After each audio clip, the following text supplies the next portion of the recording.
Hello students, in the last video we discussed about the basics of the OOPS concept, how to make the classes, about the objects, how to declare the variables, and how to means use them in the to use the data variable in the memory concepts and many more. Now उसी के आगे हम इसको continue करते हैं। तो एक simple programme आपको यहाँ पर दिख रहा होगा। यहाँ पे कुछ टेक्निकल चीज़ें हैं जिसको समझना बहुत ज़रूरी है। First of all we create the class student, right? This is the class student and in the class student we declare the variable a. Remember, जो हमने वेरिएबल ए डिक्लेयर किया हुआ है इसके ऊपर कोई भी हमारा विजिबिलिटी मोड नहीं है। बाय डिफॉल्ट हमारा ये विजिबिलिटी मोड क्या हो जाएगा? Private, right? In the class, right? उसके बाद क्या है कि हमने फंक्शन बनाया है, इसका विजिबिलिटी मोड क्या है? Public. Okay, because you know that कि अगर क्लास के अंदर हमारा कोई मेंबर फंक्शन है तो वो उसके प्राइवेट डेटा मेंबर को एक्सेस कर सकता है। तो hair we initialize the variable a with the value of 100, right? And simultaneously we want to print that value c out function. This is a very new for you. इसको समझिएगा कि C in और C out, C I N, C in and C out, और उसके आगे सी out में आपका इस तरीके से हमारा जो लगता है इसको हम बोलते हैं कि मीन्स डिस्प्ले ऑपरेटर, और एक सी इन आप देखेंगे वो यूजर से इनपुट लेने के लिए होता है, राइट? तो C in and C out, these are the two concept use in the C plus plus. तो अगर हम कोई चीज़, ये इसको ऐसे समझ लीजिए कि जैसे आपका जो प्रिंटफ होता था सी में, वो यहाँ पर सी आउट होता है, और सी इन जो होता है वो आपका scan function in the C programming language, right? तो whatever you want to display on the output window then you will use the C out function, right? Clear? Now यहाँ पर आप देख रहे हैं कि इससे पहले हमने देखा था कि क्लास को जब ओवर करते हैं हम तो यहाँ पर सेमीकोलन लगाते थे, ठीक है? और यहाँ पर जो है सेमीकोलन से पहले हमने एक वेरिएबल यूज किया हुआ है, that is O B J, right? तो आप क्लास के ऑब्जेक्ट को इस तरीके से भी आप डिफाइन कर सकते हैं और उसके बाद सेमीकोलन लगा सकते हैं और क्लास को ओवर कर सकते हैं। वन मोर थिंग, आप एक साथ कई सारे ऑब्जेक्ट को यहाँ पर आप बना सकते हैं, ले सकते हैं, like O B J one comma O B J two comma O B J three and then semicolon, right? Now class over होने के बाद क्या करना है आपको? इस पर क्या किया गया है? We taken the main class, that is void main, and in this void main I want to initialize the variable obj dot a is equal to 100, right? obj dot a class के किसी भी data member को access करने के लिए with the help of object we use the dot operator, जिसको हम बोलते हैं मेंबरशिप ऑपरेटर, राइट? तो membership operator that is dot, इसके थ्रू हम क्या कर रहे हैं? यहाँ पर हम ए की वैल्यू को 100 वैल्यू असाइन करने की कोशिश कर रहे हैं, right? But this is not possible, it will show an error, right? Why this is showing error? Because A is the private data member, right? And you are accessing this private data member in the main function. Main function कहाँ है आपका? Class के बाहर है, right? अगर gate function के अंदर use करना चाहे तो आप कर सकते हो, लेकिन इस प्राइवेट डेटा मेंबर को आप मेन फंक्शन के अंदर इनिशियलाइज करने की कोशिश कर रहे हैं, which is not possible, right? But you are accessing get function here with the help of object. यहाँ पे गेट फंक्शन आप यूज कर रहे हो, यहाँ पे कोई प्रॉब्लम नहीं आएगी, बिकॉज गेट कैसा है हमारा? गेट है पब्लिक। कैसा है हमारा? Public access specifier. और इस पब्लिक फंक्शन के अंदर आप इजिली प्राइवेट डेटा मेंबर को एक्सेस कर सकते हैं, क्योंकि आपको पता है कि प्राइवेट डेटा मेंबर को हम सेम क्लास के मेंबर फंक्शन के अंदर इजिली एक्सेस कर सकते हैं। Now this function is public and this function can be accessible outside the class. Here we are accessing this function, that is obj.get, and it is easily accessible outside the class, right? No problem at all, right? So this is a very simple example of dot operator and use of the cout concept and main functions, right? uh, Now the things comes कि how, what are the various ways of defining the member function. ये बहुत important है कि आप member function को कितने तरीके से define कर सकते हैं, ठीक है? So there are two ways. पहला तरीका है इनसाइड द क्लास, क्लास के अंदर आप डिफाइन कर सकते हैं। दूसरा तरीका क्या है, क्लास के बाहर उसको डिफाइन कर सकते हैं, राइट। मेंबर फंक्शन को क्लास के अंदर भी कर सकते हैं, क्लास के अंदर जैसे भी आपने देखा यहाँ पे क्लास के अंदर ही किया गया है। और दूसरा तरीका क्या है, क्लास के बाहर करना, ठीक है। तो इसको हम समझते हैं। सबसे पहले क्या है कि इनसाइड द क्लास, क्लास के अंदर आप मेंबर फंक्शन को कैसे बना रहे हैं। तो सबसे पहले हमने क्या लिया है, एक क्लास ले लिया स्टूडेंट, राइट। इसमें हमारे पास क्या है, एक प्राइवेट डेटा मेंबर है, कौन कौन से हैं, integer ID, character name, float fees, okay, these are the private data member. Now we also have a public member function like get is the member function of type public। Function के अंदर आप क्या कर रहे हैं, उसकी functionality show करना चाह रहे हैं। इसमें क्या आप दे रहे हैं कि सबसे पहले तो डिस्प्ले हो जाएगा आपका आउटपुट पे विंडो पे कि enter the ID name and fees, right. उसके बाद आपसे वो इनपुट मांगेगा, इनपुट कैसे आप लेंगे, इसको आप रिवर्स करेंगे। यहाँ पे जो आप देख रहे हैं ना, ये जो ऑपरेटर लगा हुआ है आपका, इसका सी इन करेंगे तो ये उल्टा हो जाएगा, ठीक है। सी आउट में बाहर की तरफ, सी इन में अंदर की तरफ, ठीक है। तो ये डिफरेंस आपको याद रखना पड़ेगा। तो सी आउट का मतलब सिंपल समझ लिया, सी आउट, आउट का मतलब क्या है, डिस्प्ले, राइट, आउट। सी इन का मतलब क्या है, इनपुट, ठीक है। तो ऐसे रहेगा। तो इनपुट जो आपने दिया आईडी नेम एंड फीस, उसके बाद आईडी की वैल्यू आपने डिस्प्ले कर ली, नेम की कर ली और फीस की कर ली, ठीक है। दिस इज़ वेरी सिंपल कि आपने क्लास के अंदर ही आपने मेंबर फंक्शन को डिफाइन कर दिया and your class and here, ठीक है। This is the first way of defining the member function with in the class, inside the class, right. Now ये इम्पॉर्टेंट है कि अगर आप मेंबर फंक्शन को क्लास के बाहर इनिशलाइज कर रहे हो, है ना, बाहर डिफाइन कर रहे हो, तो आपको क्या करना पड़ेगा, कुछ चीज़ों का ध्यान रखना पड़ेगा। और वो एक ऑपरेटर यूज होगा आपका जिसको हम बोलते हैं scope resolution operator. Scope resolution operator क्या होता है, colon, double colon, double colon is known as the scope resolution operator, right. तो यहाँ पे आपने क्या किया, एक क्लास ले लिया आपने, क्लास स्टूडेंट, ओके। एक आपका डेटा मेंबर है, प्राइवेट डेटा मेंबर, उसी तरीके से आईडी, नेम, फीस, राइट। यहाँ पे क्या हुआ, आपने गेट फंक्शन, गेट फंक्शन आपने क्या किया, सिर्फ डिफाइन किया हुआ है, सॉरी डिक्लेयर किया हुआ है।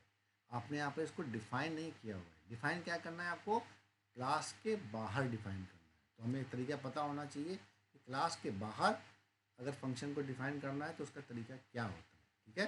तो यहाँ पे क्या हुआ, void student colon get, right. ये आपका क्या है, इसको बोलते हैं S R O, that is scope resolution operator. इसको कैसे लिखते हैं हम, वॉइड, वॉइड क्या है हमारा, रिटर्न टाइप, गेट क्या है हमारा, स्टूडेंट क्या है हमारा, क्लास। लिखने का सिर्फ यही तरीका होगा, इसको आप चेंज नहीं कर सकते कि अगर क्लास के बाहर आप मेंबर फंक्शन को डिफाइन कर रहे हैं तो सबसे पहले रिटर्न टाइप, उसके बाद क्लास का नाम, उसके बाद S R O, that is S R O in short, इसको बोलते हैं स्कोप रिजोल्यूशन ऑपरेटर। उसके बाद आपका फंक्शन दैट इज गेट, जो आपने यहाँ पे इसको दिया हुआ है।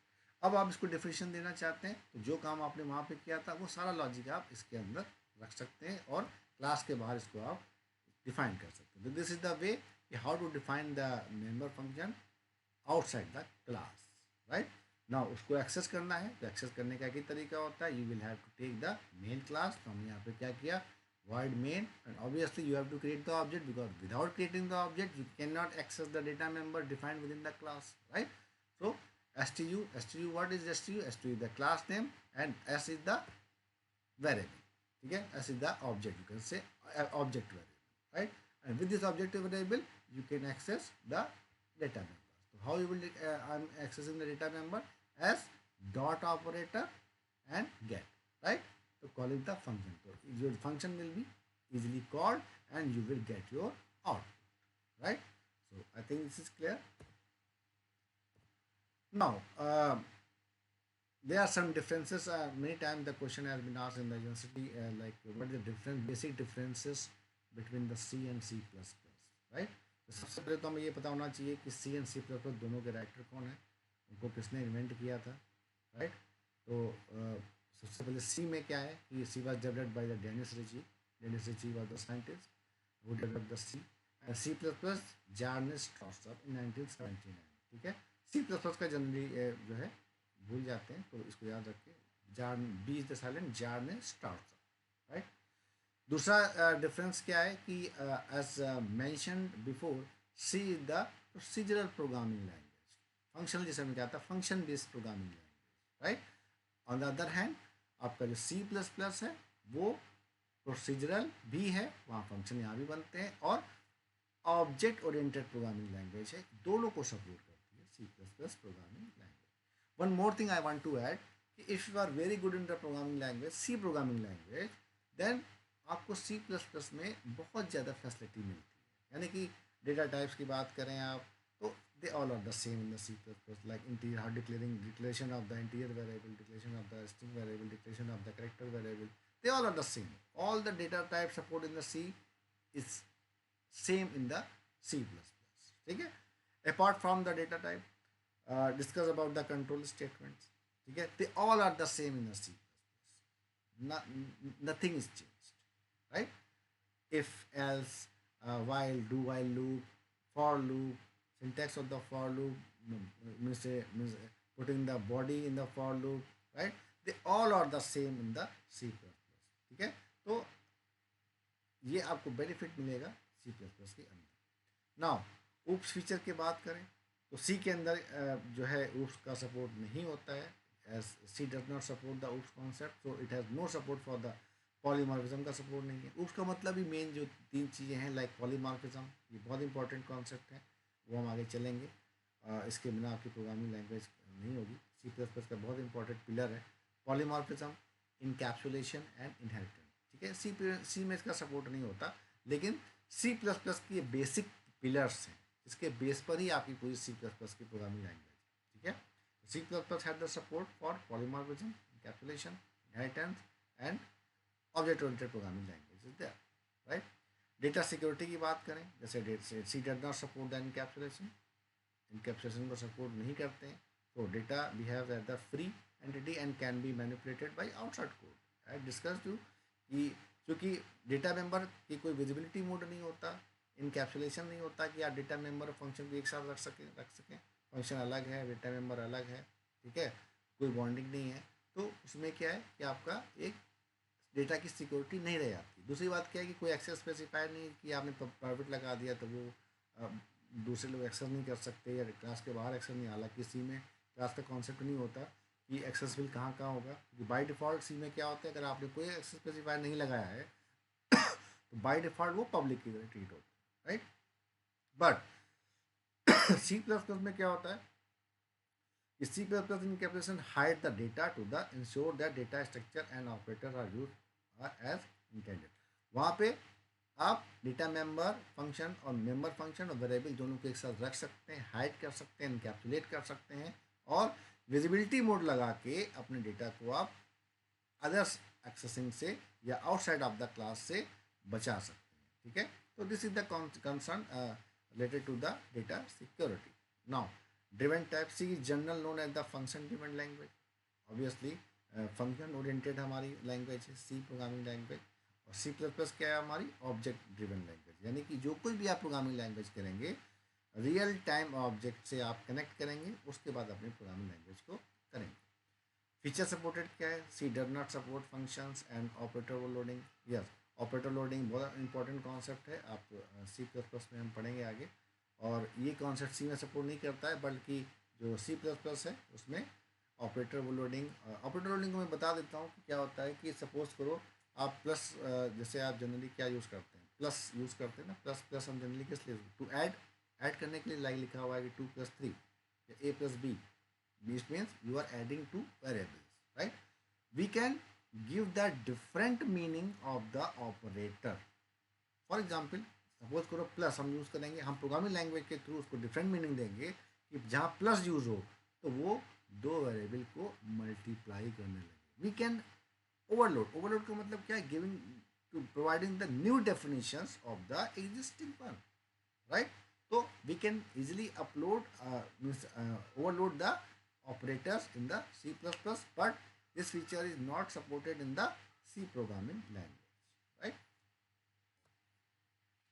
Now we talk about the abstraction, we talk about the data hiding, encapsulation. Now the terms comes abstraction. Abstraction का मतलब क्या होता है कि एसेंशियल डिटेल, यानी कि जो इम्पोर्टेंट है।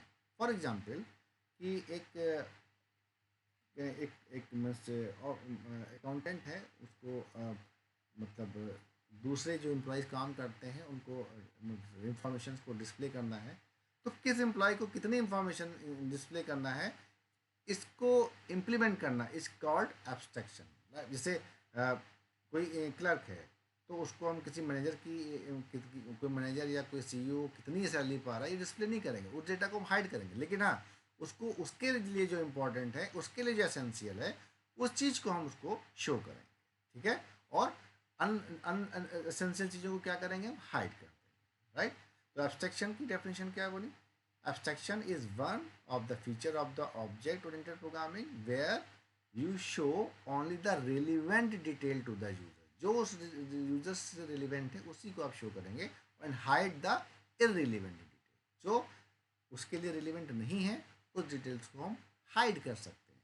और ये जो आपका कॉन्सेप्ट है, किसको हाइड करना है, किसको दिखाना है, obviously you will use the access specifier. With the help of access specifier you can hide your data to the others, or you can show your data to the others using the public keyword or public access specifier, right? This is concept is known as the data abstraction. Difference should be very clear. Abstraction is different, data hiding is different, encapsulation is different, okay? And polymorphism and inheritance we will discuss later. Now,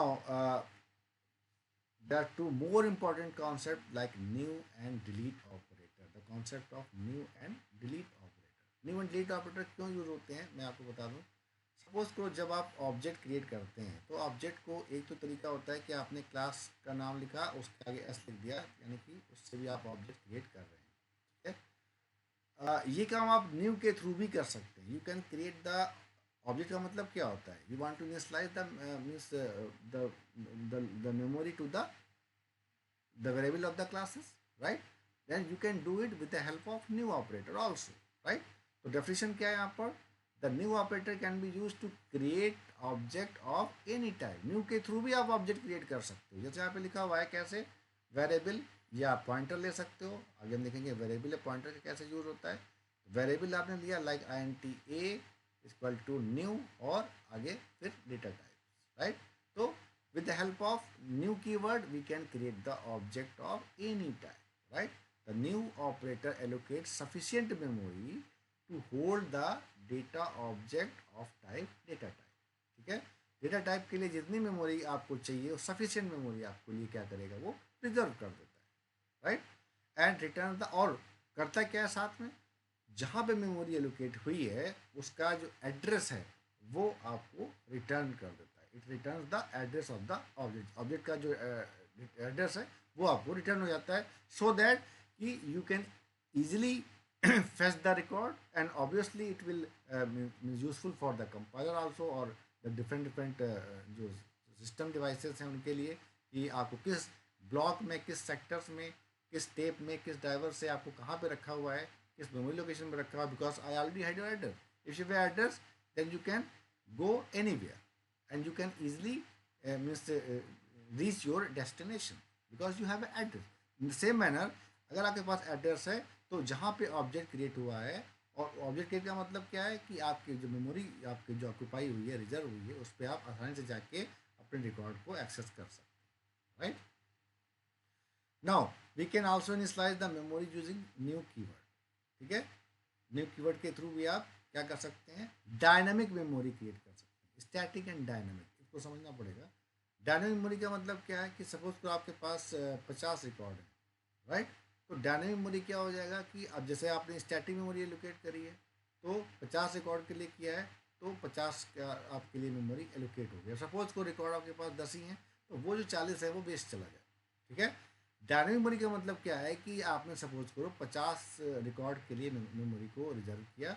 सो अगर मान लिया कि 10 record delete हो जाएंगे, तो वो जो space है ऑटोमेटिकली श्रिंक हो जाएगा। It's a shrinkable and growable feature, right. तो सिंटैक्स क्या बना आपका कि pointer variable equal to new, then data type, and then उसकी वैल्यू। यहाँ पर आप देख सकते हैं कैसे आप न्यू के थ्रू आप डायनामिक मेमोरी क्रिएट करेंगे।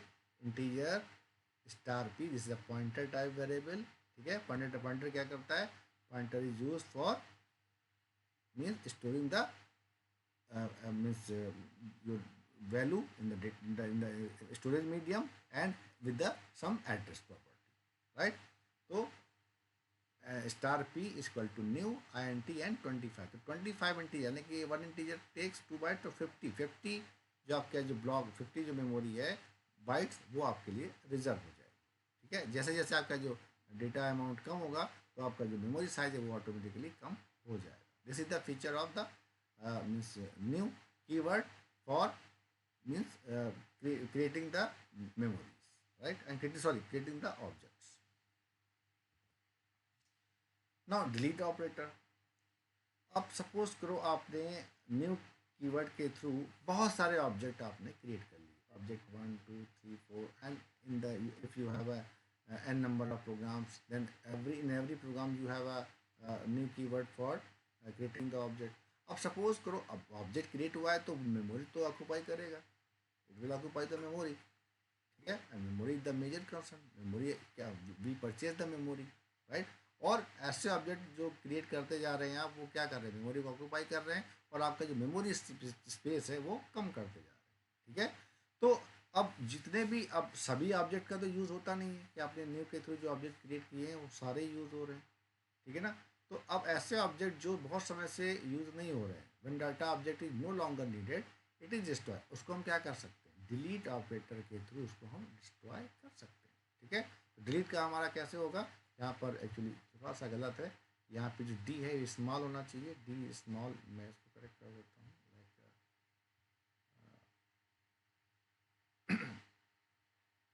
लाइक डी स्मॉल होगा, यहाँ पे जो लिखा हुआ है this is the correct keyword, right? इसी तरीके से आप यहाँ भी लिख लेंगे, तो डी डिलीट ऑपरेटर और उसका एक वेरिएबल। ठीक है, तो ये तो सिंपली जो आपने पी लिया हुआ है पीछे, ये जो आपने पी के थ्रू आपने जो मेमोरी जो रिजर्व करी थी, इसको डिलीट पी करते ही क्या हो जाएगा कि उस ऑब्जेक्ट ने जो भी मेमोरी ऑक्यूपाई करी थी वो आपकी वो रिलीज हो जाएगी, फ्री हो जाएगी। ठीक है, इसी तरीके से अगर आपके पास कुछ अरेज हैं, अरे के थ्रू आप एक साथ कई मेमोरी को डिलीट करना चाहते हैं, नहीं अरे डिलीट करना चाहते हैं, तो आप इस तरीके से आप लिखेंगे, यहाँ भी आपका स्मॉल भी रहेगा, डिलीट और उसके बाद ये आपका ब्रैकेट, उसके बाद एरेज, राइट? तो न्यू एंड डिलीट ऑपरेटर, ठीक है, ये क्या है, new is for creating the object and delete for destroying the object which is no longer needed. ठीक है, तो डिफरेंस इज क्लियर।